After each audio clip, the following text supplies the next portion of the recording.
वही attendance sheet बना रहे हैं हम।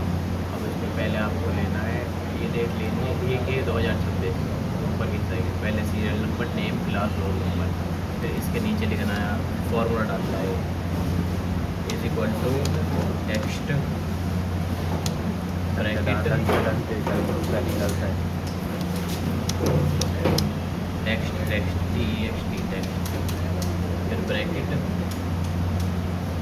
फिर उसके बाद ये ऊपर वाले को क्लिक करना है ऐसे, फिर उसके बाद कॉमा, फिर उसके बाद इन्वर्टेड कॉमा, फिर उसके बाद triple D, inverted comma close, उसके बाद ब्रैकेट भी क्लोज, एंटर। तो आपका ये निकल के आ जाएगा। अब इधर कोने में से पकड़ना आपको इस वजह से और आगे तक खींच देना है, और इसको भी ऐसे कोने में से पकड़ के आगे तक खींच देना है।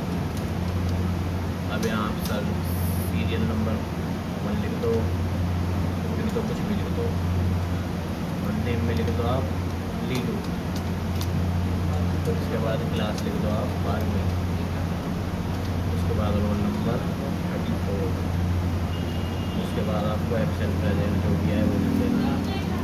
मान लो एक एब्सेंट था, अब हम करेंगे इसको ऐसे पकड़ के ऐसे खींच देंगे, तो कहीं भी प्रेजेंट लगा दो, कहीं भी एब्सेंट लगा दो, पी, और यहाँ कर दिया पी, और यहाँ कर दिया संडे को आपने संडे ही लिखना है, यस एस, फिर उसके बाद आपको इधर लिखना है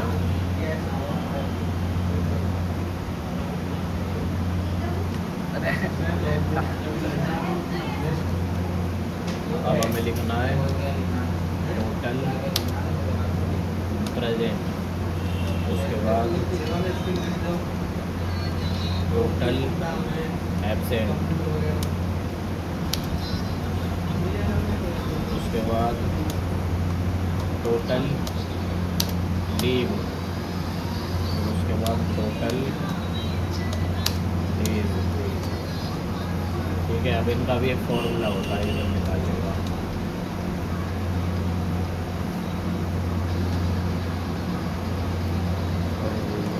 तो भाई ये ऊपर लिख दिया था हमने, ये आना था नीचे total present, total absent, total leave और टोटल डे। अब इनका एक फॉर्मूला होता है, इसका फॉर्मूला है is equal to count if, फिर ब्रैकेट ओपन, उसके बाद आपको थर्सडे से लेके सब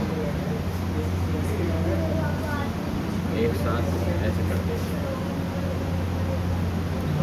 फिर इसके आगे करना है कॉमा,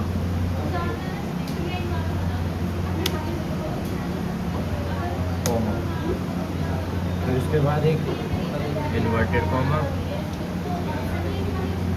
फिर उसके बाद ए, अगर पी प्रेजेंट की पापा प्रेजेंट बी, फिर उसके बाद इन्वर्टेड कॉमा क्लोज, फिर उसके बाद ब्रैकेट भी क्लोज, एंटर। तो आपके टोटल प्रेजेंट निकल है। ऐसे ही आपको टोटल एब्सेंट लिखना है, बस जैसे हमने आप पी लिखा था यहाँ ए लिख देना है, फिर लीव के लिए एल लिख देना है। Thank you for